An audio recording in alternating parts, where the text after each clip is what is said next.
মালাকুল মউত আজরাইলকে আল্লাহ বলবেন, ও আজরাইল তাড়াতাড়ি জমিনে যা, কিয়ামত হয়ে যাবে কিছুক্ষণ পরে, যত প্রাণীর যত প্রাণ আছে বের করে নিয়ে আসো।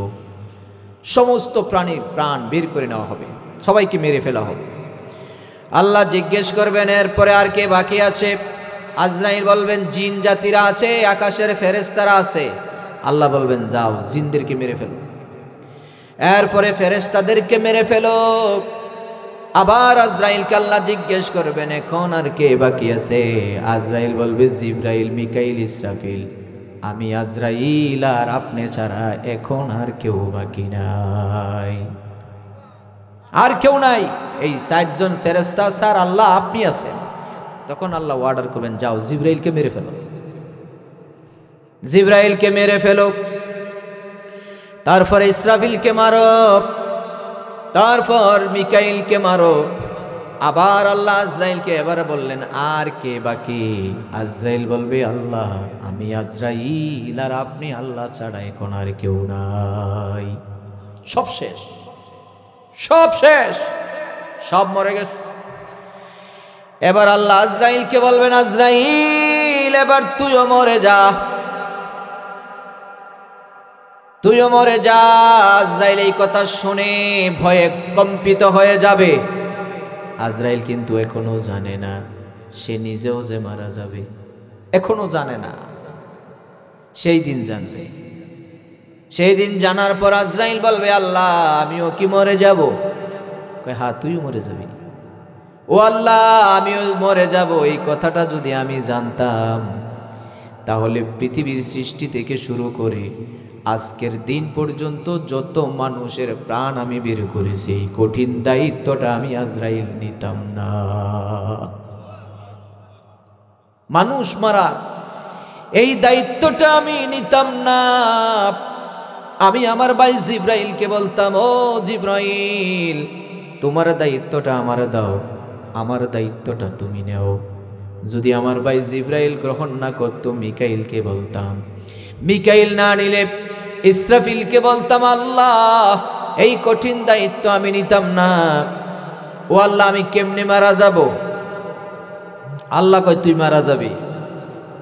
তখন আল্লাহ অর্ডার করবেন যা জান্নাত এবং জাহান্নামের মাঝখানে দাঁড়া। জান্নাত জাহান্নামের মাঝখানে যেই জায়গাটা, ওই জায়গাটার নাম হলো আরাফ। আরাফে দাঁড়াই যাও। তখন আল্লাহ আজরাইলকে একটা ধমক দিবেন। কি দিবেন? ধমক। এই ধমকের আওয়াজ একটা চিৎকার মারবে আজরাইল। তার চিৎকারের আওয়াজটা এত ভয়াবহ, আমার নবী বলেছেন কিয়ামতের পূর্বে যেই ভূমিকম্পটা হবে আর যেই ভূমিকম্প দিয়ে কিয়ামত হবে, আজরাইল যদি এই চিৎকারটা এখন দেয় ওই ভূমিকম্পটার প্রয়োজন হবে না। আজরাইলের চিৎকারের আওয়াজে দুনিয়াটা ভেঙে চুরমার হয়ে যাবে। আল্লাহু আকবার। সেই দিন আরাফে দাঁড়ায় যাবেন। তখন আল্লাহ বলবেন মউত, মউত ইয়া মালাকুল মউত, মরে যা। এক ধমকে আজরাইল মারা যাবে, সব শেষ, আর কেউ নাই। তখন আল্লাহ তাআলা বলবেন কুল্লু মান আলাইহা ফানি ওয়া ইয়াবকা ওয়াজহু রাব্বিকা যুল জালালি ওয়াল ইকরাম।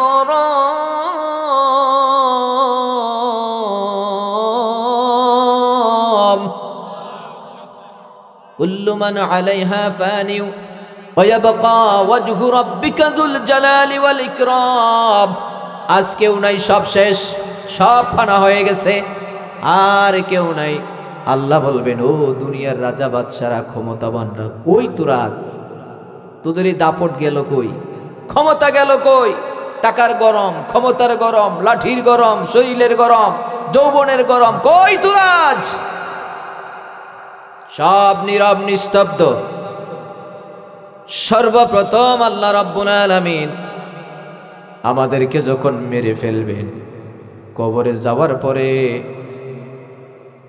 কবরে যাওয়ার আগে সর্বপ্রথম আখিরাতের 9টা স্তরের মধ্যে প্রথম স্তরটাই হলো মৃত্যু। মৃত্যু, কুল্লু নাফসিন যায়িকাতুল মউত, সব মরে গেলাম। মরে যাওয়ার পরে আমরা ফিরে যাব কোথায়? মরে যাবার পরে ফিরে যাব কবরে। কথা বলেন ঠিক কিনা? ওই কবরে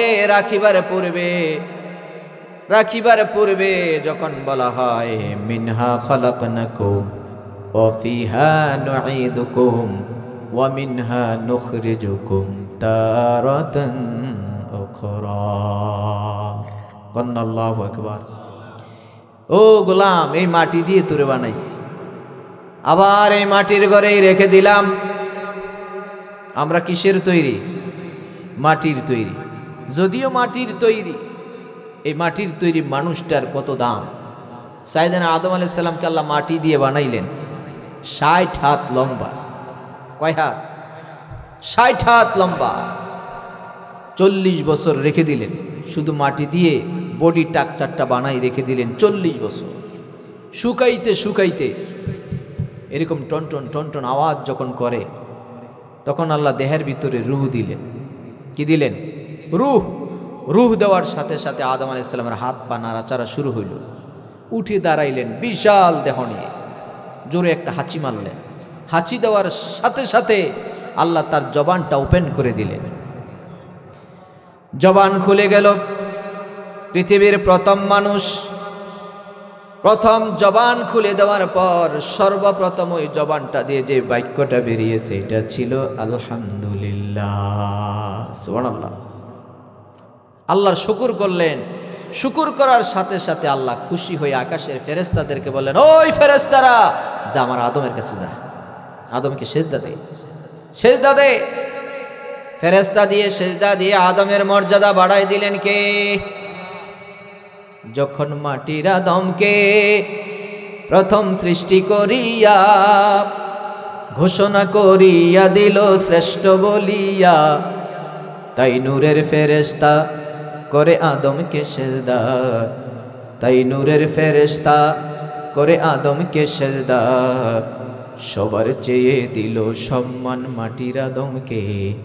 আল্লাহু আল্লাহু তুমি জাল্লে জালালুহু, শেষ করা তো যায় না গিয়ে তোমার গুণগান। আল্লাহু আল্লাহু আল্লাহু আকবার। এই সম্মানিত মানুষটা মরে গেল, চলে গেল কবরে। কোথায়? কবর। এবার আসেন কবরের বর্ণনা দেওয়া যাক। আখেরাতে আমরা প্রবেশ করলাম মাত্র, কি বলেন, মাত্র ঢুকলাম। যেমন কেউ যদি বিদেশে যায়, বিদেশে গেলে ভিসা লাগে, পাসপোর্ট লাগে, লাগে না? ভিসা পাসপোর্ট নিয়ে এয়ারপোর্টে গিয়ে কোথায় যায় সর্বপ্রথম? ইমিগ্রেশন। কোথায় যায়? ইমিগ্রেশন। এই আখেরাতে যাওয়ার জন্য কবরটা হলো ইমিগ্রেশন কাউন্টার। এখন আমরা ইমিগ্রেশনে আছি। এবার দেখেন দুনিয়ার ইমিগ্রেশন, ওখানে গেলে আপনার পাসপোর্ট দেখবে, ভিসা দেখবে, আপনার আইডেন্টিটি যাচাই করার পরে দেখবে আপনি বৈধ নাকি অবৈধ। বৈধ যদি কাগজপত্র পাওয়া যায়, আপনার ভিসায় একটা সিল দেওয়া হবে, তার মানে আপনি এয়ারপোর্ট পার হইয়া সৌদি আরবে যেতে বাধা নাই।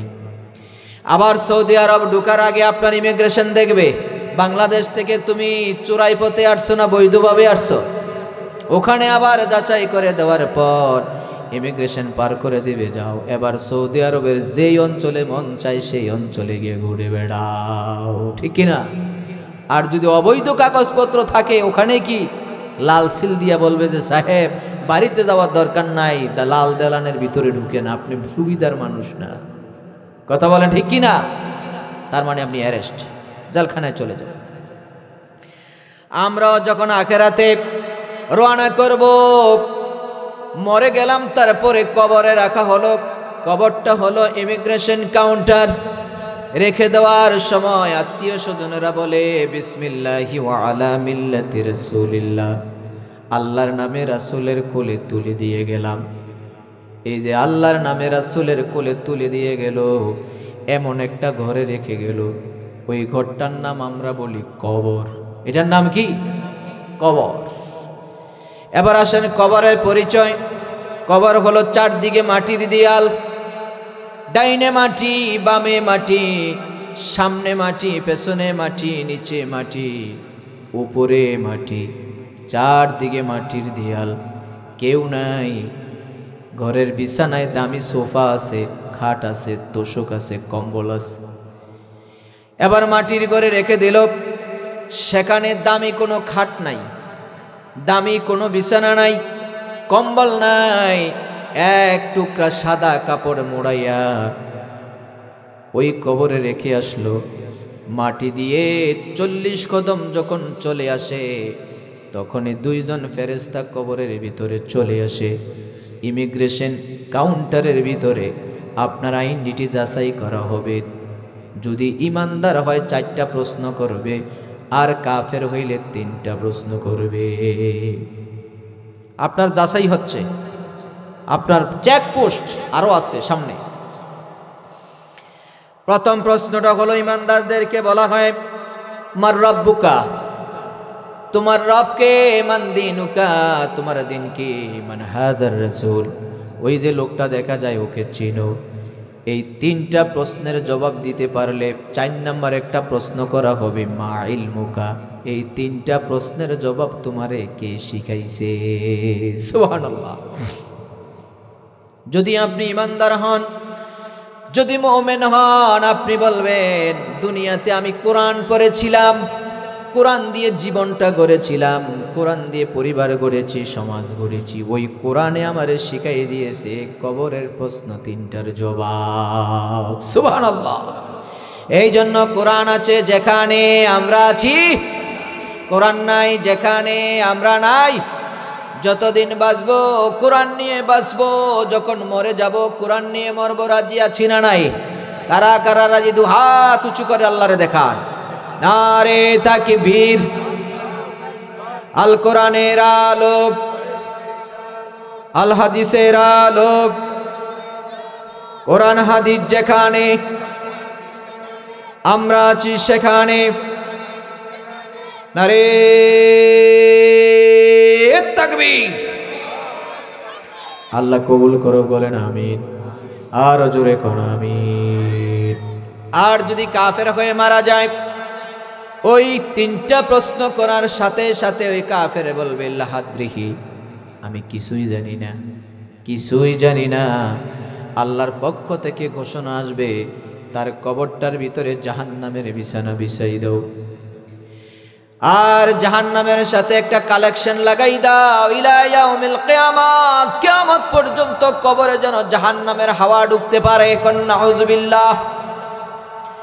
আর যে বান্দা জান্নাতি হয়ে যাবে, প্রশ্ন 3টার জবাব দিতে পারবে, আল্লাহর পক্ষ থেকে ঘোষণা আসবে, জান্নাতের ওই কবরের ভিতরে জান্নাতের বিছানা বিছাই দাও। অন্ধকার কবরটা নূর দিয়ে আলোকিত করে দাও, জান্নাতের সাথে একটা কালেকশন লাগাই দাও। কিয়ামত পর্যন্ত যেন জান্নাতের হাওয়া কবরে ঢুকতে পারে। কবরটা প্রশস্ত করে দিয়া ঘুম পড়াই দাও, এক ঘুম ইলা ইয়াউমিল কিয়ামা, কিয়ামত পর্যন্ত। সুবহানাল্লাহ। আহারে, মানুষ ওয়াজ মাহফিল দিলে ওয়াজ মাহফিলে আসে না, বাড়িতে ঘুমায়। কত মানুষ কম্বলের নিচে এখনো ঘুমাচ্ছে না। এই শীতের মৌসুমে কম্বলের নিচে যারা ঘুমায়, ঘুমায় আরাম পায়। ফজরের ওয়াক্ত নামাজেও যায় না, ফজরের ওয়াক্ত সারা রাত ঘুমাই থাকার কারণে বিছনাটা একটু উষ্ণ উষ্ণ থাকে, আর একটু আরাম লাগে। তখন কি করে, আজানের আওয়াজ যখন কানে আসে, তখন দেখা যায় কি করে কম্বল টেনে মাথা পর্যন্ত মুড়ি দিয়ে। কথা কোন ঠিক কিনা? আমি বলি তখন ওই কম্বলের নিচে তুমি একা নও, আরো একজন আছে। ওর নাম কি? শয়তান। এই তো চিনি ফেলেছে। শয়তান কয় না, এই আরামের ঘুম সাইরা তুই কই যাবি, ঘুমা। এই আরাম দিতে থাকে, এই সুযোগে ফজর গেছে, ফজর চলে যায়, দিনের 8টা 9টায় ঘুম থেকে ওঠে। আমার ভাইয়েরা, মৃত্যুটা এত সহজ ব্যাপার নয়। মৃত্যুর পরে কবরে রাখা হলো, কবরে রাখার পর রব্বুল আলামিন ওই কিয়ামতের পূর্বে সবাই যখন মারা গেল, মারা যাওয়ার পর সর্বপ্রথম জীবিত করবেন ইসরাফিল আলাইহিস সালামকে। ইসরাফিল আলাইহিস সালামকে জীবিত করে রব্বুল আলামিন বলবেন, ইসরাফিল তোমার ওই বাঁশিটাতে দ্বিতীয়বার আরেকটা ফু দাও। এক ফুয়ে কিয়ামত হইছে, আরেক ফু দিলে ওই জীবিত মানুষ, মৃত মানুষগুলি, যত মানুষ মাটির নিচে পৃথিবীর শুরু থেকে কিয়ামত পর্যন্ত যত মানুষ মরে গেছে সবাই আবার জীবিত হয়ে উলঙ্গ অবস্থায় খতনাবিহীন জমিনের উপরে উঠতে থাকবে। আল্লাহু আকবার। দুনিয়াতে মানুষ যখন আসছি আমরা মায়ের গর্ভ থেকে ছোট্ট বাচ্চার আকারে, তখন কি আমাদের পরনে কোনো কাপড় ছিল? খতনাবিহীন কোনো খতনা ছিল না, কাপড় ছিল না, নেগেট বিবস্ত্র অবস্থা যেমনি আসছে, আবার কিয়ামতের পূর্বে যখন ওই সিংহায় ফু দেওয়া হবে ওইভাবে আবার খতনাবিহীন বিবস্ত্র অবস্থায় সবাই উঠে যাব। বিশ্বাস আছে না এটা? কেউ যদি বিশ্বাস না করে ঈমান থাকবে? এই কথা শুনে আম্মা জান হযরত আয়েশা সিদ্দিকা রাদিয়াল্লাহু তাআলা আনহা বিশ্বনবীকে বললেন, ও নবী, যেদিন কিয়ামতের ময়দানে আমরা যখন জীবিত হয়ে উঠব উলঙ্গ অবস্থায়, পরনে কোনো কাপড় থাকবে না, বিবস্ত্র নেকেট অবস্থায় খতনাবিহীন, ওই সময় নারী পুরুষ এক জায়গায় যখন উঠব, একজন আরেকজনের দিকে তাকাবে, তখন কি আমাদের শরম লাগবে না? তখন কি আমাদের কোনো শরম থাকবে না? আল্লাহর নবী বললেন, আয়েশা রে, ওই দিন একটা পরিস্থিতি এত ভয়াবহ হবে রে আয়েশা, সব মানুষ যখন জীবিত উঠতে থাকবে পরিস্থিতিটা এমন থাকবে কেউ কারো দিকে এক সেকেন্ডের জন্য তাকানোরও সুযোগ থাকবে না। উঠেই মাত্র মারবে দৌড়, উঠেই দৌড় মারতে থাকবে গন্তব্যহীন দিকে, একদিকে সবাই দৌড়াবে, ওই যেই দিকে দৌড়াবে ওই দিকটার নাম হলো হাসরের মাঠ। হাসরের মাঠের দিকে সবাই দৌড়াবে, সব মানুষগুলি উঠে হাসরের মাঠে জড়ো হয়ে যাবে। আল্লাহ বলবেন, এখানে দাঁড়াই থাকো, একদিন নয়, দুদিন নয়, হাসরের দিনটা লম্বা হবে 50,000 বছর। 50,000 বছর হাসরের মাঠে দাঁড়াই থাকা লাগবে। সূর্য উঠবে যে আর অস্ত যাবে না, কত হাজার বছর? 50,000 বছর। সহজ মনে হয়েছে? দুনিয়াতে 24 ঘন্টায় একদিন, রাইতে দিনে মিলে একদিন, ঠিক না? এটা পরকালের 1 সেকেন্ড। দুনিয়ার একদিন, আখিরাতের 1 সেকেন্ড, এরপরে এর মিনিট, এরপরে ঘন্টা, এরপরে দিন, এরপরে মাস, এরপরে বছর, এইরকম 50,000 বছর। 3 জায়গায় দাঁড়াই থাকা লাগবে 1,20,000 বছর। হাসরের মাঠে দাঁড়িয়ে থাকা লাগবে 50,000 বছর। মিজানের পাল্লার সামনে দাঁড়িয়ে থাকা লাগবে 40,000 বছর। ফুলসেরাতের গোড়ায় দাঁড়িয়ে থাকা লাগবে 30,000 বছর। এই 3 জায়গায় দাঁড়িয়ে থাকা লাগবে 1,20,000 বছর। মাটির জমিটা তামা হয়ে যাবে, সূর্যটা 100 গজ উপরে চলে আসবে, একটা নয়, দুটা নয়, একত্রে 12টা সূর্য তাপ দিতে থাকবে। মাথার মাগজগুলি বাতের মারের মতো গলে, টকবক করে গলে গলে শরীর বেয়ে জমিনে পড়ে যাবে। এমত অবস্থায় মানুষের মধ্যে হাহাকার তৈরি হয়ে যাবে। আহারে, আজকে এই হাসরের ময়দানে কথা বলার মতো আমাদের পক্ষে কি কেউ নাই? কেউ নাই। আদরের সন্তানেরা কোথায়? আদরের মেয়েরা কোথায়? প্রাণের স্ত্রী কোথায়? যেই বন্ধু বন্ধুর জন্য জীবন দিত ওই বন্ধু আজ কোথায়? যেই পীরের জন্য এত কিছু করলাম ওই পীর সাহেব কোথায়? যেই নেতার জন্য স্লোগান দিলাম, ভোট দিলাম, মাইর খাইলাম, জেল খাইলাম, জুলুম করলাম, ওই নেতা নেত্রীরা কোথায়? আজ কে কোথায়? কেউ কারো পরিচয় দিবে না। বাবা তার সন্তানকে দেখলেই মারবে দৌড়, সন্তান তার পিতাকে দেখলে দৌড় মারবে, স্ত্রী তার স্বামীকে দেখলে দৌড় মারবে, স্বামী তার স্ত্রীকে দেখলে দৌড় মারবে। কেউ কারো পরিচয় দিবে না। একদিকে সবাই এক বাক্যে একদিকে তাকাই থাকবে, এক বাক্যে সবাই বলবে, ইয়া নাফসি ইয়া নাফসি ইয়া নাফসি। সবাই ইয়া নাফসি করবে। আর পেরেশান হয়ে যাবে। তখন আল্লাহ রাব্বুল আলামিনের রহমতের নজর পড়বে হাসরের ময়দানে। কোন আল্লাহু আকবার। হাসরের ময়দানে 3 দল মানুষ থাকবে। কয় দল? জোরে কোন। 3 দল মানুষ দুনিয়াতেও আছে, ওই হাসরের মাঠে উপস্থিত হবে। এক দল মানুষ হলো মুমিন, আরেক দল মানুষ হলো মুনাফিক, আরেক দল মানুষ হলো কাফের। কয় দল হইল? 3 দল। এই 3 দল মানুষের নামে কোরআনে আবার 3টা সূরাও আছে। মুমিনদের নামে আল্লাহ সূরা নাজিল করলেন সূরাতুল মুমিনুন। কদ আফলাহাল মুমিনুন আল্লাযীনা হুম ফি সালাতিহিম খাশিউন। কোন আল্লাহু আকবার। সূরা মুমিন, মুমিনদের নামে আল্লাহ সূরা নাজিল করলেন। শুধু এক বচন নয়, 2 বচনও আছে। মুমিনুন আছে, আবার মুমিনুন আছে। মুনাফিকের নামে আল্লাহ সূরা নাজিল করলেন সূরাতুল মুনাফিকুন। আছে না নাই? কাফেরদের নামে আল্লাহ সূরা নাজিল করলেন সূরাতুল কাফিরুন।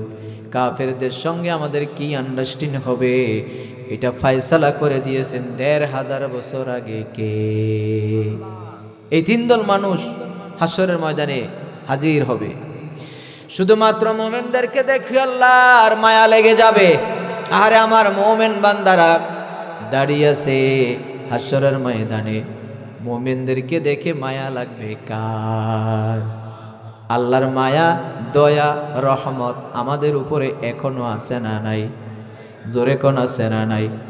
আল্লাহর দয়া ছাড়া এখান থেকে 1 মিনিটের জন্য যদি, কয়েক মিনিটের জন্য যদি অক্সিজেন বন্ধ করে দেয়, আমরা এখান থেকে বাড়িতে ফিরতে পারবো? কত গুনাহগার এখানে আছে। আল্লাহ যদি গুনাহের কথা যদি বিবেচনা করে, যদি সিদ্ধান্ত নেয় ও গুনাহগার বান্দারা বাড়িতে ফিরতে পারবি না, ফিরতে পারবো। কিন্তু আল্লাহর দয়া আছে বলে আল্লাহ কয়, গোলাম রে আমি এত মায়া করে বানাইছি, শুধু একটা জিনিসের অপেক্ষায় আছি, গুনাহ করছো কখন তওবা করবা। আল্লাহু আকবার। কখন আবার ফিরে আসবা, শুধু এই অপেক্ষায় আছি। আল্লাহর দয়া আছে বলে এখনো বেঁচে আছি। কথা বলেন ঠিক কিনা? আল্লাহ তুমি দয়ার সাগর, রহমানুর রহিম, তোমার দয়ায় পূর্ণ আমার সারা নিশিদিন। বলেন আল্লাহ তুমি দয়ার সাগর, রহমানুর রহিম, তোমার দয়ায় পূর্ণ আমার সারা নিশিদিন। তুমি মিঠাও সকল আশা, দুদিন আগে পড়ে তোমার কাছে সকল চাওয়া, সবই তোমার তরে। ঠিক কিনা? তুমি মিঠাও সকল আশা, দুদিন আগে পড়ে তোমার কাছে সকল পাওয়া, সবই তোমার তরে। তোমার পথে চললে সবাই আসবে যে সুদিন, তোমার দয়ায় পূর্ণ আমার সারা নিশিদিন। সুবহানাল্লাহ। আল্লাহর মায়া লেগে যাবে। তখনই আল্লাহর পক্ষ থেকে ঘোষণা আসবে, ঘোষণা আসবে। সূরা ইয়াসিনে আল্লাহ বলছেন, ওয়ামতাদুল ইয়াউমা আইয়ুহাল মুজরিমুন,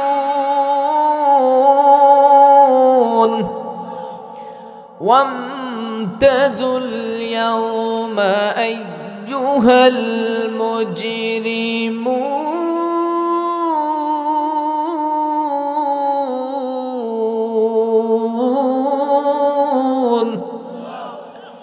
আল্লাহর পক্ষ থেকে তখনই ঘোষণা চলে আসবে, ও আমার মুমিন বান্দারা, দুনিয়াতে যে যেই দল করেছো আলাদা হয়ে যাও।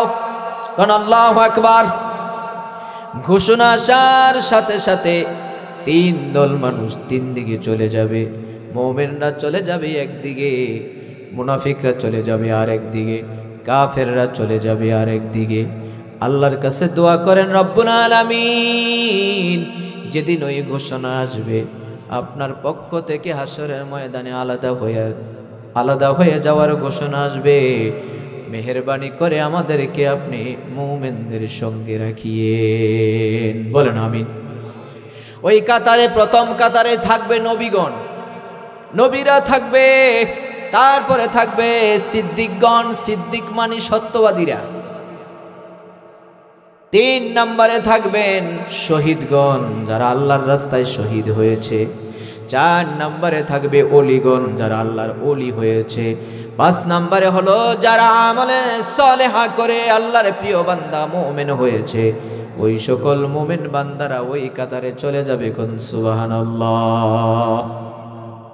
যখন আলাদা করে ফেলবে ওই 1,20,000 বছর লম্বা সময়টা তখন এত ছোট হয়ে যাবে।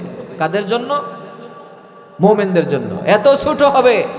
নবী বলছেন ফজর নামাজের 2 রাকাত ফরজ নামাজ পড়তে যেই সময় লাগে, কয় রাকাত? ফজরের ফরজ কয় রাকাত? 2 রাকাত। কয় ওই 2 রাকাত ফরজ নামাজ পড়তে যেই সময় লাগে, ওই মুমিনদের জন্য ওই লম্বা সময় 1,20,000 বছর লম্বা সময়। ওই 2 রাকাত ফরজ নামাজ পড়তে যেই সময় লাগে তার চেয়েও কম সময়ে শেষ হয়ে যাবে। সুবহানাল্লাহ। এই জন্য আমার ভাইয়েরা, রব্বুল আলামিন বলছেন কিয়ামতের ওই মাঠে যখন দাঁড় করাইয়ে দেওয়া হবে, তারপরে আর একটা ঘোষণা আসবে, মুমিন কাফের মুমিন মুনাফিক সকলের জন্য বিচারের দিন ধার্য করা হবে। কিসের দিন? বিচারের দিন। বিচারের দিন মিজানের সামনে দাঁড় করাই দেওয়া হবে। মিজান মানে কি? দাঁড়িপাল্লা। এই তো মাশাআল্লাহ, ভালো হতে বুঝেন। তাহলে আমার এনে বসাই দিচ্ছেন কেন? আপনারা দোয়াজ করতে পারতেন। মিজান পানি দাঁড়িপাল্লা, ওজন দেওয়ার যন্ত্র। ওই মিজানের সামনে দাঁড় করাই দেওয়া হবে। দাঁড় করিয়ে দেওয়ার পরে রব্বুল আলামিন ওই 70, 80, 90 বছর বয়সে জমিনে দুনিয়াতে যে যা করেছো সবার আমল নামা প্রত্যেকের হাতে ধরাই দেওয়া হবে। ধরাই দেওয়া হবে। কারো আসবে ডান দিক থেকে ডান হাতে, সামনের দিক থেকে ডান হাতে, কারো আসবে পেছন দিক থেকে বাম হাতে। আল্লাহ রব্বুল আলামিন ওই হিসাব নামাটা হাতে দিয়ে বলবেন, ইকরা কিতাবাকা কাফা বিনাফসিকা আলাইকা ইয়াওমা হাসিবা। ইকরা, ও গোলাম, জমিনে 50-60 বছরে কি করেছো আমল নামা এখানে লেখা আছে। লেখছেন যারা, তাদের নাম হলো কিরামান কাতিবিনা ইয়ালামুনা মা তাফআলুন। আমাদের 2 কাঁধে 2 জন ফেরেশতা আছে না নাই? এই 2 জনের নাম, একজনের নাম কিরামান আর একজনের নাম কাতিবিন। ভালো করলে ভালো লিখছেন, খারাপ করলে খারাপ লিখে রেখেছেন। সবগুলো লিপিবদ্ধ হচ্ছে, সবগুলো লিপিবদ্ধ হয়। কেউ যদি বলে না লেখা হয় না, তাহলে সে ভুল করবে। এই জন্য রব্বুল আলামিন ওই কিরামান কাতিবিনের লেখা ওই কিতাবটা সেই দিন ধরাই দিয়া বলবেন, ইকরা, পড়ো। নিজের আমল নামা নিজে পাঠ করে শোনাও। এবার দেখেন, যখন বলা হবে তেলাওয়াত করো, পাঠ করো, পাঠ করতে গিয়া দেখবে যে এত গুনাহ করছে, শুধু গুনার গুনাহ। ওই বান্দা তখন আল্লাহরে ডাক দিয়া বলবো, আল্লাহ আমি এত গুনাহ করছি না, আপনার ফেরেশতারা এটি অতিরিক্ত বাড়াই লেখছে। নাউজুবিল্লাহ কইতেন না? ফেরেশতারা অতিরিক্ত বাড়িয়ে লিখেছে, আল্লাহ আমি কি এত গুনাহ করছি? আল্লাহ তখন বলবে, আমার ফেরেশতারা বাড়ায়া লেখে নাই, তুই যা করছ তাই লেখছে। এখন যদি বলেন ফেরেশতা বাড়াইয়া লেখছে বা কম লেখছে, বাড়াইয়াও যদি লেখে থাকে, কোটিপতির আর কোটির টাকার তো অভাব নাই, ফেরেশতাকে কোনো রকমে ম্যানেজ করে ফেলতে পারবে? কি বলেন? দুই কান্দে দুই মুহুরি লিখতে আছে ডায়েরি, দুই কান্দে দুই মুহুরি লিখতে আছে ডায়েরি, দলিল দেখা রায় দিবে, টাকা পয়সার নাই কারবার, আমি পাপী তিনি জাবিনদার। ঠিক কি না? টাকা পয়সা সেদিন কোনো কাজে আসবে না, যা করছে তা হুবহু হিসাব নিতে হবে। বলবে আল্লাহ আপনার ফেরেশতারা বাড়াইয়া লেখছে, আমার আল্লাহ বলবেন না, আমার ফেরেশতারা বাড়াইয়া লেখে না, যদিও লেখে থাকে ডকুমেন্ট আমার কাছে আরো আছে। কি ডকুমেন্ট? আল্লাহ বলবেন এই ডকুমেন্ট যদি স্বচ্ছ না হয়, আরেকটা ডকুমেন্ট আছে। আল্লাহ বলবেন আহসাইনা কুফি ইমামিম মুবিন, ইমামিম মুবিন নামে একটা ক্যামেরা আছে, ওই ক্যামেরা আমি সেট করে রেখেছি। ফেরেশতাদেরকে বলবেন আল্লাহ, আল্লাহ সেই দিন ফেরেশতাদেরকে বলবেন তার সামনে ওই ভিডিও ক্যামেরাটা অন করে দিয়ে। সুবহানাল্লাহ বলেন। এই যে আমি এখানে আলোচনা করছি, ক্যামেরা সেট করা আছে না, এখানে যতক্ষণ যা বলবো, হাসি দিব, কাশি দিব, মাথা নাড়াবো, যা হবে সব রেকর্ড হবে না? দুনিয়ার মানুষের তৈরি যদি একটা ক্যামেরা দিয়ে একটা মানুষের সব কিছু রেকর্ড করা সম্ভব হয়, আমার আল্লাহর কাছে রেকর্ড মেশিন আছে না নাই? ওই মেশিনটার নাম হলো ইমামুম মুবিন। ওই ইমামুম মুবিন নামক একটা ক্যামেরা আছে, ওই ক্যামেরা দিয়ে সারা জীবনের সব কিছু রেকর্ড করা আছে। আল্লাহ ফেরেশতাদেরকে বলবেন ওই ভিডিও ক্যামেরা অন কর, অন করে দেখবে রাতের আধারে কোন রাস্তা দিয়ে হেঁটে হেঁটে গিয়েছে, ওই তিন রাস্তার মোড়ে গিয়ে ঠেকবাজি করেছে, ডাকাতি করেছে, চুরি করেছে, বদমাশি করেছে। কথা বলেন ঠিক কিনা? অন্যের স্ত্রীর দিকে খারাপ নজরে তাকাইছে, একজনের স্ত্রী সুন্দরী বউ রাস্তা দিয়ে যায় এতিমের মতো তাকাই থাকে, আছে না নাই? যুবক ছেলেরা গার্লস স্কুলের সামনে, হাই স্কুলের সামনে গিয়ে ভিক্ষুকের মতো দাঁড়াই থাকে অন্যের মেয়েরে নিয়ে টিপটিজিং করার জন্য। কথা বলেন ঠিক কিনা? সেই দিন সব ওপেন সিক্রেট, সব ওপেন হয়ে যাবে। এই দৃশ্য দেখার পরেও ওই নাফরমানেরা সেদিন বলবে আল্লাহ এইগুলি আমি করি নাই, আপনার ফেরেশতারা এইগুলি বাড়াইয়া রেকর্ড করছে। আল্লাহ কয় না, রেকর্ড বাড়াইয়া করে নাই, যদি করে থাকে এটা যদি ভুল হয় ডকুমেন্ট আমার কাছে আরো আছে। সুবহানাল্লাহ বলেন। আরো ডকুমেন্ট আছে। এবার এই ডকুমেন্টটা হলো সবচেয়ে স্বচ্ছ ডকুমেন্ট। এই পৃথিবীতে আধুনিক এই বিজ্ঞানের যুগে এসে বিজ্ঞান আজকে আবিষ্কার করেছে স্বচ্ছ ডকুমেন্টের জন্য যেই জিনিস সবচেয়ে বেশি গুরুত্বপূর্ণ, এটা হলো আঙ্গুলের ছাপ, ফিঙ্গারপ্রিন্ট। কথা বলেন ঠিক কিনা? এই ফিঙ্গারপ্রিন্ট যখন ব্যবহার করে, এই 5টা আঙ্গুলের ছাপ আছে, যে রেখাগুলি আছে আল্লাহ এমনভাবে তৈরি করেছেন একটা আঙ্গুলের ছাপ আর একটা আঙ্গুলের সাথে মিল নাই। সুবহানাল্লাহ। বর্তমান পৃথিবীতে মানুষ আছে 800 কোটি। এই 850 কোটি মানুষের একজনের মানুষের আরেকজনের আঙ্গুলের ছাপের সাথে কোনো মিল নাই। সুবহানাল্লাহ বলবেন না? শুধু তাই নয়, মানুষগুলি আল্লাহ এত সুন্দর করে বানালেন, ওই মানুষগুলির চেহারার দিকে যদি তাকান, একটা চেহারার সাথে আরেকটা চেহারারও কোনো মিল। সুবহানাল্লাহ বলেন। ফি আইয়ি সূরাতিম মিন মিসলি, আল্লাহ বলেন ও গোলাম এত সুন্দর করে মানুষ আমি বানাইছি, একটা চেহারার সাথে আরেকটা চেহারার কোনো মিল নাই, একটা আঙ্গুলের রেখার সাথে আর একটা আঙ্গুলের রেখারও কোনো মিল আমি রাখি নাই। সুবহানাল্লাহ। এই আঙ্গুলের ছাপ দেওয়ার পরে সব ডকুমেন্ট স্বচ্ছ হওয়ার পরে বান্দা এবার ধরা খেয়ে যাবে, ওখান থেকে দৌড় মারতে চাইবে।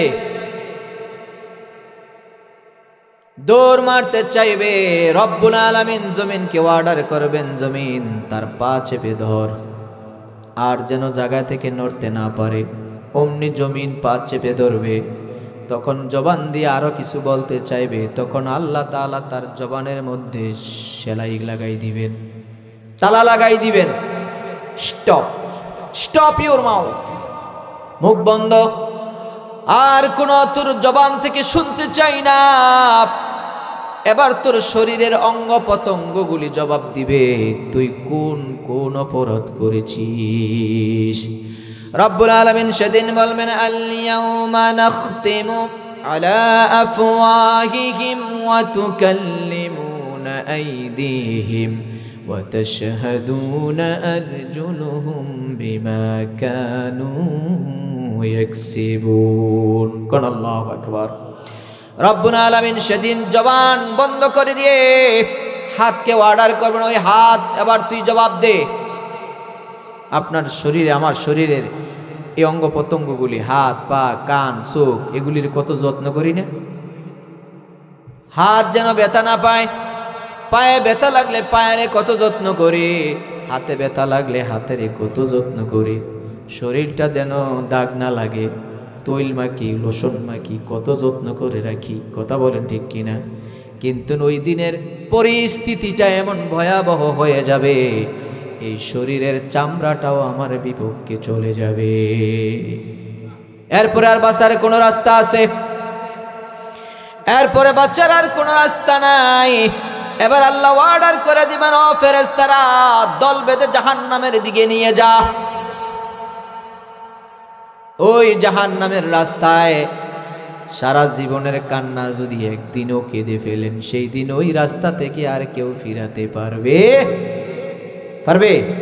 না? পারবে না।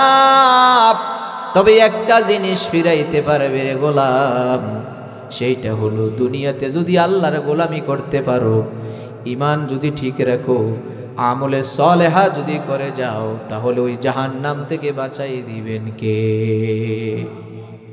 আমরা কার গোলাম? এটা হলো আমাদের সবচেয়ে বড় পরিচয়। আমরা আল্লাহর গোলাম। আমার বাপ গোলাম, আমার 14 গোষ্ঠী গোলাম, আমি হলাম গোলামের ঘরে গোলাম। কথা বলেন ঠিক কিনা? এটা হলো সবচেয়ে বড় পরিচয়। এরপরে রব্বুল আলামিন এবার নিয়ে যাবেন ফুলসিরাতে। ওই ফুলসিরাতের গোড়ায় 30,000 বছর লম্বা সময় দাঁড়িয়ে থাকা লাগবে। জাহান্নামে যাওয়ার আগে ওই পোল পাড়ি দিতে হবে। সাঁকো, ব্রিজ অথবা পোল। আপনারা ব্রিজকে কি কন? পুল কয় অনেকে, আবার অনেক জায়গায় সাঁকো ব্রিজ আছে না? এই সাঁকো পাড়ি দিয়ে, এই পোল পাড়ি দিয়ে উপরে যেতে হবে। কিন্তু ওই পোলটা ওই মুনাফিক কাফির বেঈমানদের জন্য এত চিকন হয়ে যাবে, হাদিস শরীফে আসছে চুলের চাইতে চিকন, তলোয়ারের চাইতেও ধারালো। যেই মাত্র পা রাখবে কেটে কেটে জাহান্নামের আগুনে পড়তে থাকবে, কেটে কেটে জাহান্নামের আগুনে পড়তে থাকবে। জাহান্নামের আগুনটা এত ভয়াবহ, এত জঘন্য, আগুনটাকে আল্লাহ 70 টুকরা করলেন। এক টুকরা আগুন দুনিয়াতে পাঠাইলেন ব্যবহার করার জন্য, আর 69 ভাগ আগুন জাহান্নামেই রয়ে গিয়েছে। দুনিয়ার আগুনটা আমরা মনে করি 70 ভাগের 1 ভাগ। কথা বলেন ঠিক কিনা? এই 70 ভাগের 1 ভাগে আগুনের যেই তেজ, ওই আগুনটাতে কয়েক মিনিট দাঁড়াই থাকার কারো ক্ষমতা আছে? জোরে বলেন। এই সামান্য এই আগুনটার যে, এই আগুনে পোড়ার মানুষের যে কি যন্ত্রণা, কি কষ্ট। আপনি কুমিল্লা মেডিকেল কলেজে বার্ন ইউনিটে গিয়ে দেখে আসেন আগুনে পোড়ার মানুষদের কি যন্ত্রণা, কি কান্নার আওয়াজ। আমার ভাইয়েরা, এই সামান্য আগুনের পোড়া মানুষের যদি এত কষ্ট হয়, ওই জাহান্নামের আগুনে পড়া মাত্র আঙ্গুলের মাথাটায় যদি আগুন লাগে, কলিজাটাও পুড়ে ছাই হয়ে যাবে। পোড়াইতে থাকবে, জনম জনম ধরে পড়বে। কেউ সেই দিন ওই আগুন থেকে আল্লাহর যতদিন মন চায় ততদিন পোড়াইবেন, পোড়ানো শেষ না হওয়া পর্যন্ত এখান থেকে উঠে আসতে পারবে না। এইটা হলো জাহান্নাম। আমার ভাইয়েরা, 7 নাম্বার হলো আখিরাতের। 7ম নম্বর স্তর হলো শাফায়াত। ওই শাফায়াতের জন্য হাসরের ময়দানে মানুষ পেরেশান হয়ে যাবে। সমস্ত নবীদের কাছে দৌড় পারবে, কেউ শাফায়াত করবে না। সকল নবীরাই বলবে ইয়া নাফসি ইয়া নাফসি। আর আমার আপনার প্রিয় নবী সেজদায় পড়ে চোখের পানি ছাড়বে আর কেঁদে কেঁদে বলবেন ইয়া উম্মতি ইয়া উম্মতি। আল্লাহু আকবার। উম্মতের মায়ায় নবী সেদিন বিভোর থাকবেন। আল্লাহ বলবেন ও নবী আপনি মাথা উঠান, আজকের দিনে আপনি কাঁদবেন না। আমি আপনার উম্মতের জন্য জান্নাতে যাওয়ার জন্য সুব্যবস্থা করে দিচ্ছি, আপনি আপনার উম্মতদেরকে বাছাই করেন। সুবহানাল্লাহ বলেন। আপনি আপনার উম্মতদেরকে বাছাই করেন। কোটি কোটি মানুষের ভিতরে আপনি যে নবীর উম্মত এটা বাছাই করবে কেমনে? সহজ পদ্ধতি কি? আপনাকে চেনার, আপনাকে জানার, আপনার পরিচয়। আপনি মুহাম্মদ সাল্লাল্লাহু আলাইহি সাল্লামের উম্মত চিনবে কেমনে? আম্মা জান আয়েশা সিদ্দিকা রাদিয়াল্লাহু তাআলা আনহা নবীকে বললেন ও নবী কিভাবে চিনবেন আপনার এই উম্মত? আমার নবী বললেন আয়েশা রে, 100 কালো ঘোড়ার ভিতরে যদি একটা সাদা কপালওয়ালা ঘোড়া থাকে, আমি যদি বলি আয়েশা রে ওই সাদা কপালওয়ালা ঘোড়াটা 100 কালো ঘোড়ার ভিতরে থেকে বের করে নিয়ে আসো, তাহলে ওই সাদা কপালওয়ালা ঘোড়াটা বের করতে সহজ হবে না কঠিন হবে? বুঝেন নাই বোধহয়? সহজ হবে না কঠিন হবে? আল্লাহর নবী বললেন আয়েশা রে, হাসরের মাঠে আমার উম্মতদেরকে আমি চিনবো। আমার যে উম্মত 5 ওয়াক্ত নামাজ পড়েছে, ওযু করেছে, নামাজ পড়েছে, ওযু করার বিনিময়ে অঙ্গ প্রত্যঙ্গগুলি নূরে চমকাইতে থাকবে, আর যার চেহারায় নূর দেখব ফেরেশতারা ধরে ধরে আমার সামনে নিয়ে আসবেন। সুবহানাল্লাহ। এই জন্য 5 ওয়াক্ত নামাজ পড়ার দরকার আছে না নাই? এখানেও থাকতে পারে সকাল থেকে এখনো পর্যন্ত 1 ওয়াক্ত নামাজ পড়ে নাই, এমন নাফরমানও আছে না নাই? আয় কিসের এত ব্যস্ততা? নামাজ নাই, ওযু নাই, গোসল নাই, পর্দা নাই। এখনো যদি বলি নামাজ পড়েন না কেন, অনেক যুবক কয় হুজুর এখনো তো মুসের একটাও দিছে না, দাঁড়িয়ে তো উঠছে না, বিয়ে শাদী করবো, ছেলে মেয়ে 2-4টা হবে, বিয়ে করাবো, নাতিপতি হবে, চুলদারি সাদা হবে, তখন না নামাজ। ও যুবক, ওই দিন পর্যন্ত বেঁচে থাকবে গ্যারান্টি তোমারে দিছে কে? তোমার মতো কত যুবক সকাল বেলা ঘর থেকে বেরিয়ে যায়, বিকাল বেলা লাশ হয়ে ফিরে আসে। কথা বলেন ঠিক কিনা? কত যুবক রাস্তার কিনারে মরে পড়ে আছে, ঘর নাই, বাড়ি নাই, দুয়ার নাই, খাবার নাই। তুমি বিয়ে করবা, বাচ্চা হবে, নাতিপুতি হবে, চুলদারি সাদা হবে, ওর এরপরে তুমি নামাজ ধরবা, এই গ্যারান্টি তোমার কাছে নাই, ঠিক কিনা? সুতরাং এখনই নামাজ পড়া লাগবে। অনেকে আবার কয়ে হুজুর নামাজ পড়া লাগে না, জীবনে নামাজ একবার পড়লেই হয়।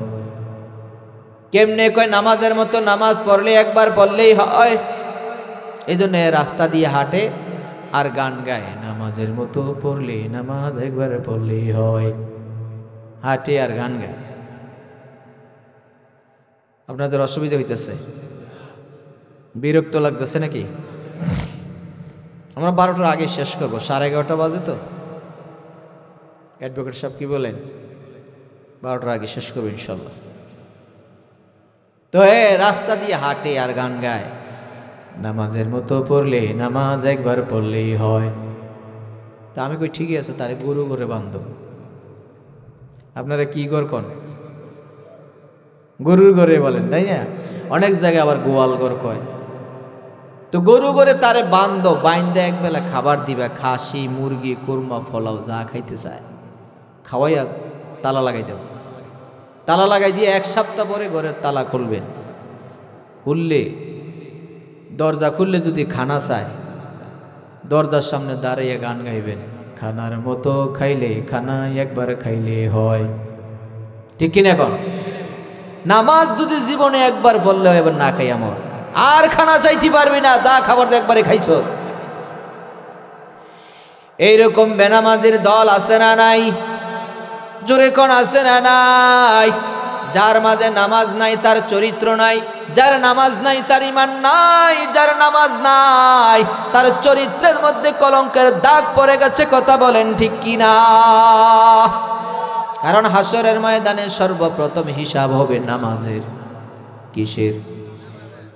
সর্বপ্রথম হিসাব হবে নামাজের। এই জন্য নামাজ নিজের মধ্যে কায়েম করো। দিনে এবং রাতে নামাজ কয় ওয়াক্ত? 5 ওয়াক্ত।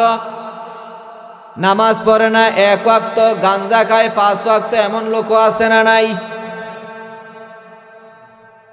নামাজ কায়েম করো, নামাজ কায়েম করো, হবে সম্মানী তুমি, হবে জান্নাতি তুমি, পাবে রোজ হাসরে শীতল ছায়া আরশে আজিম। রব্বিয়াল আলা, রব্বিয়াল আজিম। পড়েন, সালাত কায়েম করো, সালাত কায়েম করো, হবে সম্মানী তুমি, হবে জান্নাতি তুমি, পাবে রোজ হাসরে শীতল ছায়া আরশে আজিম। রব্বিয়াল আলা, রব্বিয়াল আজিম। ঠিক কিনা? নামাজ নিজে পড়বেন, নিজের সন্তানদেরকে নামাজি বানাবেন, স্ত্রীকে নামাজের কথা বলবেন, পর্দায় থাকার জন্য বলবেন। নামাজ ছাড়া কোনো গতি নাই। এই জন্য যারা 5 ওয়াক্ত নামাজ পড়ে, অতিরিক্ত আরো একটা ওয়াক্ত আছে, সেইটাও পড়ে। সেটার নাম কি? তাহাজ্জুদ। অনেকে কয় যে হুজুর হিসাবেরটাই পারি না, আবার অতিরিক্তটা। কিন্তু না, যারা আল্লাহর প্রেমিক, যারা আল্লাহর গোলাম, যারা তাহাজ্জুদের নামাজ পড়ে, তাদের ভাগ্য পরিবর্তন করে দেয় কে? অমিনাল লাইলি ফাতাহাজ্জাত বিহি নাফিলাতান লাকা আসা আইয়াবআসাকা রাব্বুকা মাকামান মাহমুদা। রব্বুল আলামিন বলেন, যারা তাহাজ্জুদের নামাজ পড়ে, তাহাজ্জুদ পড়বে, মাকামে মাহমুদের মতো উঁচু জায়গায় তাদেরকে স্থান দিবেন কে? তাহাজ্জুদ পড়বে। রাতের গভীর হয়ে গেছে, 2:30 3টা বেজে গেছে। এই কনকনে শীতের মৌসুমে ঘুম থেকে উঠে অজুটা বানাইয়া যখন দেখবেন সবাই ঘুমায়, সন্তানেরা ঘুমায়, স্ত্রী ঘুমায়, প্রতিবেশীরা ঘুমায়, পশু পাখিরা ঘুমায়, চতুর্দিকে নীরব নিস্তব্ধ, কেউ জেগে নাই, তখন আপনি উঠে যান, অজুটা বানাইয়া তাহাজ্জুদের নামাজে দাঁড়াইয়া 2 রাকাত নামাজ পড়ে সেজদা দিয়ে আল্লাহরে এবার বলেন, আল্লাহ, ও আল্লাহ, আমার টাকা নাই, পয়সা নাই, ছেলে নাই, মেয়ে নাই, মাবুদ, আমি গুনাহগার, গুনাহ করে ফেলেছি, অন্যায় করে ফেলেছি। আমার গুনার খবর দুনিয়ার কেউ জানে না, ছেলে মেয়েরা জানে না, সন্তানেরা জানে না, স্ত্রী জানে না, গ্রামের লোকেরা জানে না। যদি গ্রামের লোকেরা জানতো, দূর দূর করে তাড়াই দিত। এমনও গুনাহগার আছে, ওই গুনার খবর তার স্ত্রীও জানে না। আছে না নাই? স্ত্রী জানলে দূর দূর করে তাড়িয়ে দিত, গ্রামের লোকেরা গ্রাম ছাড়া করে দিত। আমার আল্লাহ কয়, গোলাম রে, আমি এত মোহাব্বত করি, তোরে এত ভালোবাসি রে গোলাম। ও গোলাম, গুনাহ করে ফেলেছ, হতাশ হয়ে যেও না। তোমার জন্য, ক্ষমার জন্য একটা দরজা আমি রেখে দিয়েছি, এটার নাম হলো তাওবা। ঠিক কি না? তওবার রাস্তা আমি রেখে দিয়েছি। তওবার মতো যদি তওবা করতে পারো, আমি আল্লাহ, তোমার গুনাহ যদি হয় আকাশ পরিমাণ, আমার আল্লাহর দয়া হলো তোমার এই আকাশের চাইতেও বড়। কোন সুবহানাল্লাহ। পৃথিবী না জানুক, আমি তো জানি, আমি কি পাপ করেছি, হায় আমার পাপের করলে বিচার, বাঁচার আমার নাই উপায়। দয়াময় প্রভু, মাফ করো আমায়, মাফ করো আমায়। বলেন আমিন। সর্বশেষ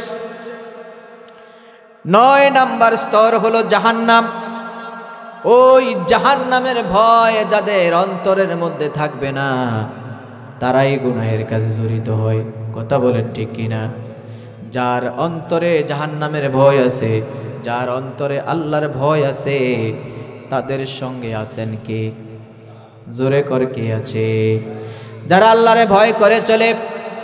আল্লাহ রাব্বুল আলামিন বলেন, ও গোলামেরা শোনো, ইয়া আইয়ুহাল্লাযীনা আমানুত্তাকুল্লাহ হাক্কা তুকাতিহি ওয়া লা তামুতুন্না ইল্লা ওয়া আনতুম মুসলিমুন। কোন আল্লাহু আকবার। ও ঈমানদার মুমিনেরা, আল্লাহকে ভয় করো, ভয় করার মতো করো। সুবহানাল্লাহ বলবেন না? আল্লাহকে ভয় করো, জাহান্নামকে ভয় করো, ভয় করার মতো করো। ভয়ের হক আদায় হয় ওইভাবে ভয় করো, যেই ভয় অন্তরে থাকলে পরে আজান দেওয়ার সাথে সাথে কোন দিকে দৌড়াবে? আজান দেওয়ার সাথে সাথে মসজিদে দৌড়াবে। আর অন্তরে যদি আল্লাহর ভয় না থাকে, আজান চলাকালীন সময়ও মসজিদের সামনে দিয়া মাথা নিচু করে বাড়ির দিকে চলে যাবে। কথা বলেন ঠিক কিনা? অন্তরে আল্লাহর ভয় নাই, জাহান্নামের ভয় নাই, ও মনে করে দুনিয়াটাই আমার শেষ। আমাল হায়াতুদ দুনিয়া ইল্লা মাতাউল গরুর। এই দুনিয়াটাই আসল জিন্দেগি না। এই দুনিয়াটা হলো খেল তামাশা। আজ আছি কাল নাই, আজকে মরে গেলে কালকে এ সময় কবরের বাসিন্দা হয়ে যাব, ঠিক না? কিন্তু এরপরেও কিছু মানুষ এই দুনিয়া নিয়ে যতটা ব্যস্ত, পরকাল নিয়ে তার 10 আনাও চিন্তা করে না। কথা বলেন ঠিক কিনা? এই 70-80 বছর জিন্দিগিটারে সুন্দর করে সাজানোর জন্য যা করে, আর যেখানে কোটি কোটি বছর পরে থাকবে, এই দুনিয়ার জন্য যা করে ওইখানের জন্য কি তা করে? কথা কন। এই দুনিয়াতে বেঁচে থাকার জন্য সারাদিন মাথার গাম পায়ে ফেলায়, কত পরিশ্রম, চাকরি করে, ব্যবসা করে, তারপরে একদল আছে চুরি করে, ডাকাতি করে, শুধু দুনিয়ার জন্য। আবার দেশের টাকা পাচার করে বিদেশে প্রাসাদ করেছে, হাজার হাজার বিলিয়ন বিলিয়ন টাকা বিদেশে পাচার করেছে। কথা বলেন ঠিক কিনা? মরে গেলে এর 1 পয়সা সঙ্গে নিয়ে যেতে পারবে? জোরে কন। 1টা পয়সাও নিয়ে যেতে পারবে না। তার মানে এই দুনিয়াটা আসল জিন্দেগি না। এই দুনিয়ার পিছনে সবাই দৌড়াতে দৌড়াতে একদিন সবাই কবরে চলে যাবে। কথা বলেন ঠিক কিনা? ছোট্ট একটা গল্প দিয়ে শেষ করে দেব। গল্পটা কোরআনেও নাই, হাদিসেও নাই, কাল্পনিক। যদিও গল্প, শিক্ষার অনেক কিছু আছে। একবার এক রাস্তা দিয়ে এক মহিলা যাচ্ছে। মহিলার অনেক গুণ, অনেক গুণী, অনেক সম্পদশালী, অনেক রূপসী, সুন্দরী, রূপসী, গুণবতী, ধনবতী, কোনোটার অভাব নাই। এত সুন্দর, যেই রকম গুণ আছে এরকম রূপ আছে, এরকম তার ধনও আছে। সামান্য একজন জীর্ণ শীর্ণ শুকনা গ্রামের একেবারে সহজ সরল এক কৃষককে দেখা, ওই কৃষক, তোমার আমি বিয়ে করব, রাজি আছো? কৃষক কয়, আমি একজন গরিব মানুষ, কৃষিকাজ করি, আর এই মহিলা এত সুন্দর, তার গুণের অভাব নাই, রূপের অভাব নাই, ধনের অভাব নাই, এর নিজ থেকে প্রস্তাব দিছে, সে কি করবে? আমার বিয়ে করবে। তো কৃষক কয়, যা করে আল্লাহ, রাজি হয়ে গেছে। বিয়ে করার জন্য গেছে কাজী অফিসে। আপনাদের দিকে যে বিয়ে রেজিস্ট্রি করে আরে কি কয়? কাজী কয়। তো কাজী দরবারে গেছে, যাইয়া কয়, কাজী সাহেব, আমাদের দুইজনের মধ্যে বিয়ে পড়াই দেন। কাজী মহিলার দিকে তাকাইয়া কয়, এত সুন্দর মহিলা, এই নারী এত সুন্দর, ওই কৃষক, তুই আরে বিয়ে করার কোনো যোগ্যতাই নেই। কাজী কয়, আমার যোগ্যতা আছে। কাজী কয়, আমি বিয়ে করব। কৃষক কয়, আমি করব। দুইজনে লাগছে ঝগড়া। ঝগড়া লাগছে। আবার মহিলা কয়, ঝগড়া করবি না, যা দেশের প্রেসিডেন্টের কাছে যা, বিচার দে, ও পায়সালা দিবি। প্রেসিডেন্টের কাছে গেছে। প্রেসিডেন্ট ওই মহিলারে দেখে নিজেও পাগল হয়ে গেছে। প্রেসিডেন্ট কই এত সুন্দরী নারী, আমি উপযুক্ত পাত্র, ওরা দুইজনের একজন উপযুক্ত না, যোগ্য না, আমি বিয়ে করব। এবার কাজী, কৃষক, প্রেসিডেন্ট তিনজনে লাগছে ঝগড়া। মহিলা কয়, ও তোমরা কেউ ঝগড়া করো না, ফয়সালা আমি করে দেব। কি ফয়সালা দিবা? এবারে মহিলা কয়, আমি একটা ফয়সালা দিই, এই ফয়সালা যে ফার্স্ট হইতে পারবা সেই আমাকে বিয়ে করতে পারবা। মহিলাকে আমি দৌড় মারব, পিছনে পিছনে তোমরা দৌড়াবে, দৌড়ে যে আগে ধরতে পারবা সে বিয়ে করবা। প্রস্তাবে রাজি, মহিলা দিছে দৌড়। এবার পিছনে প্রেসিডেন্টও দৌড়ায়, কাজীও দৌড়ায়, কৃষকও দৌড়ায়। দৌড়াইতে দৌড়াইতে কিছুক্ষণ পর কৃষক আর নাই, কৃষক মারা গেছে। দৌড়াইতেছে আরো দুইজন, কাজী আর প্রেসিডেন্ট দৌড়ায়। কিছুক্ষণ পরে কাজীও গেছে, কাজীও শেষ। আর বাকি কয়জন? একজন। ওই প্রেসিডেন্ট দৌড়ায়, হাঁপিয়ে যখন উঠলেন এবার মহিলাকে ডেকে বলছেন, ওই মহিলা দাঁড়া, কে তুমি? তুমি তোমার পিছনে দৌড়াইয়া দুইজন গেছে, এবার আমার পালা, আমারেও মারতে চাও, আসলে তোমার পরিচয় দাও, তুমি কে? মহিলা কই, এই তো আসছো আসল জায়গায়, এই তো আসছো আসল জায়গায়, আমি কে, আমার পরিচয় কি? ও দেশের প্রেসিডেন্ট, জানো তাহলে আমি কে? আমি হইলাম দুনিয়া, আমার ধনের অভাব নাই, রূপের অভাব নাই, গুণের অভাব নাই। আমার এই দুনিয়ার সৌন্দর্যের দিকে প্রেসিডেন্ট দৌড়ায়, কাজী দৌড়ায়, কৃষক দৌড়ায়, মন্ত্রী দৌড়ায়, আলেম দৌড়ায়, সব আমার পিছনে দৌড়ায়। দৌড়াইতে দৌড়াইতে কবর পর্যন্ত চলে যায়, এরপরও আমার লোভ সামলাইতে পারে না, ঠিক কি না? এরপরও আমার লোভ সামলাইতে পারে না, লোভ ছাড়তে পারে না। আমার ভাইয়েরা, হাসানপুরের গ্রামের ভাইয়েরা, ভালো করে কান লাগাই শুনে যান। দুনিয়ার গাড়ি বাড়ি টাকা পয়সার পিছনে দৌড়াইতে দৌড়াইতে একদিন কবর পর্যন্ত চলে যাবেন, সেই দিন হুঁশ আসবে দুনিয়াটা কোন কাজে লাগাইলাম। সেই দিন চিন্তা করে শরীরের চামড়া ফিরে ফেললো, আর কোনো কাজে আসবে না। আজকেই সিদ্ধান্ত নিয়ে যাবেন, আজকেই ডিসিশন নিয়ে যাবেন, যতদিন বাঁচবো এক ওয়াক্ত নামাজ ছেড়ে দেব। রাজি আছেন সবাই? আল্লাহ কবুল করক, বলেন আমিন। এক ওয়াক্ত নামাজ ছাড়বো না, মিথ্যা কথা বলবো না, পরের হক নষ্ট করব না, স্ত্রীর হক নষ্ট করব না, সন্তানের হক নষ্ট করব না, কাউকে গালি দিব না, মিথ্যা মামলা দিব না, মিথ্যা সাক্ষী দিব না, জুলুম করব না, অত্যাচার করব না। রাজি আছি না নাই? আল্লাহ সবাইকে কবুল করক, বলেন আমিন।